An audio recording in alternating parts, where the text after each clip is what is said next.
We are living in a time of mental crisis. Due to various stress-related physical and mental illnesses, the number of people suffering from them is increasing. The key to mental health is to stay healthy even when you face life's biggest crisis. Why do some people remain mentally healthy despite crises while others fall apart easily? Our personalities serve as the compass, guiding our thoughts, behaviors, emotions, and interactions with others. But what crafts this compass? Scientific research, including epigenetic findings, suggests that genetic or temperamental factors partially form our personalities. Yet, the surprising majority is molded by our experiences, particularly those from our earliest years before and after birth. For example, when a mother is stressed while pregnant or after the birth of an infant, the baby absorbs or secretes more stress hormones. The mother's stress can be caused by postpartum depression, while the resulting emotional or physical abandonment, neglect, or inconsistency can cause the baby's stress. The premature separation can create fear and anxiety in the baby for survival. It means that the baby is born and growing with genetic alterations caused by the unusual stress level experienced at this critical time. A newborn's first year is especially pivotal for what psychologists term identity diffusion. It can be when we develop our confusion about who we are, our sexes, and between emotional and bodily pain. During this period, children may develop a heightened sensitivity to sight, smell, hearing, taste, and touch, increasing alertness and sensitivity to their environment. This heightened sensitivity can later manifest as difficulties in concentration, paranoid or fearful responses to perceived threats, susceptibility to bullying, and mood swings. Such hypersensitivity can become triggers throughout their lives, creating more stress reactions to usual or even minor environmental changes. As we move forward to age 3, the focus shifts to the quality of care they receive, including the consistency and presence of early relationships with key figures, which profoundly affects their genetic predisposition to various physical and mental challenges later in life. Attachment theory highlights the importance of the first 18 months of trauma-free life in establishing a secure bond between mother and child. Similarly, object relations theorists argue that a strong sense of self, which protects against loneliness, is developed mainly in the first 3 years of life through high-quality relationships with a primary caregiver. This sense of self can be further reinforced by relationships with other significant figures, without these figures replacing the role of the original caregiver. These relationships are internalized to form a stable and self-sufficient internal world. They will rarely feel lonely anywhere they go because they carry their internalized objects in their minds and hearts. These objects should not be anyone around. They are the people with whom they form their first attachment relationships, essential to their healthy psychological development. Therefore, they should be the caregivers regularly and consistently present in the child's life, providing a good enough feeling of safety, security, and environmental stimulants.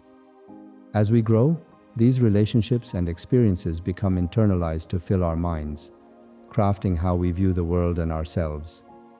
These relationships will be the foundation of all future interpersonal relationships in life. But what happens when this process is marred by traumas, such as emotional abandonment or neglect? The most common silent traumas committed by our well-intended caregivers. These early interactions are more shadow than light. The trauma survivors will constantly feel empty, developing a pessimistic outlook with a skewed view of life without meaning. This often leads them to constantly seek immediate relief through painkillers and stimulants or other quick-fix methods to alleviate their mental anguish. This is where our personality's so-called dark side emerges, not as a flaw, but as a signal. Resilience refers to an individual's capacity to preserve their sense of well-being in the aftermath of challenging life events. This includes situations like separation from parents for education, the death of a loved one, academic or professional setbacks, or the end of a relationship. Unaddressed silent traumas test this resilience and diminish the capacity to persevere in study or work, endure the breakup of relationships, and stay positive during various life crises. What's interesting is that it's not necessarily an apparent, extreme life event that can turn people into mental challenges.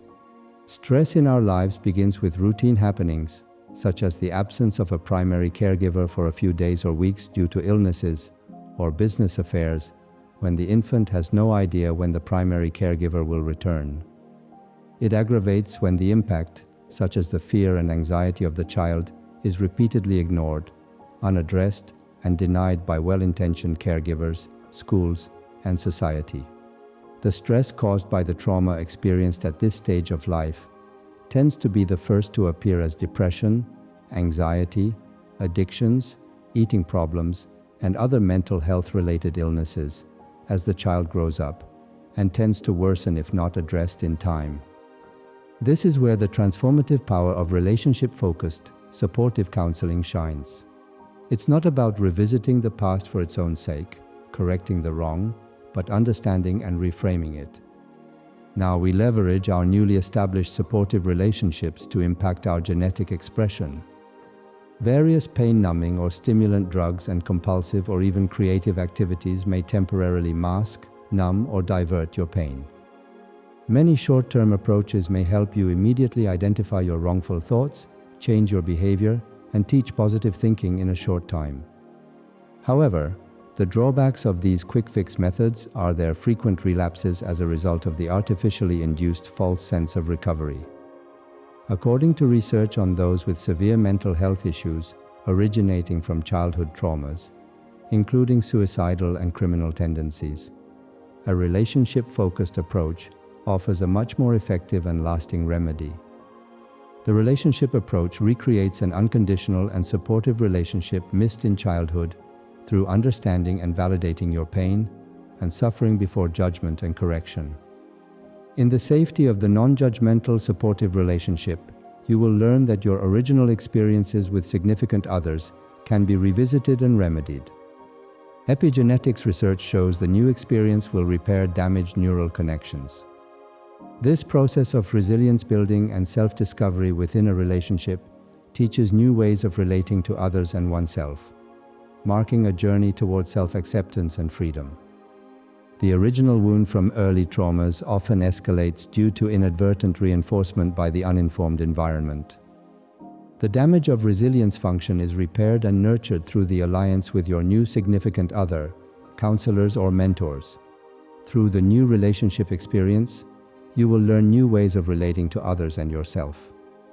Therefore, object relational counseling is more than just a treatment for an illness, which can often be stigmatizing and shameful. It is also not making hasty judgments and correcting one's seemingly destructive way of living without first understanding it as your best coping method found under the given conditions. It's a journey in a safe environment to open the door to resilience by exploring your vulnerable inner self and a life of gradual self-acceptance and freedom. Some may question why we cannot achieve this healing experience alone.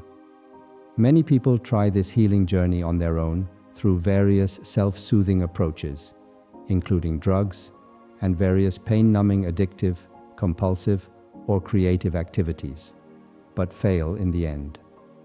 It is because as our brains, especially during our first several years of life, necessitate the assistance of others to develop in a protective environment. Any reparative rewiring also demands external input beyond ourselves, existing family or friends. Numerous instances of suicidal or homicidal behavior highlight how well-meaning families often fail to intervene effectively, hindered by a lack of awareness and understanding. It is because adopting an anxiety and fear-free lifestyle is only achievable by engaging in new relationships that differ from those we've experienced in the past. Therefore, seeking a new relationship-focused counselor or mentor is necessary if you consider this profoundly important life journey seriously. The most crucial role of these counselors is to help build your trustful relationship with them as a steadfast supporter without judging, diagnosing, or prematurely correcting your existing ways of living. Through the relationship, you will gradually learn to build trust in yourself and acquire the motivation to change. even if building a secure object relationship may take longer than drugs or other short-term approaches. If you meet the right counselor, your emotional pain can turn quickly around into positive life energy. You will soon uncover your hidden strength and new hope for permanent healing without feeling undue shame, self-blame, or fear of relapse.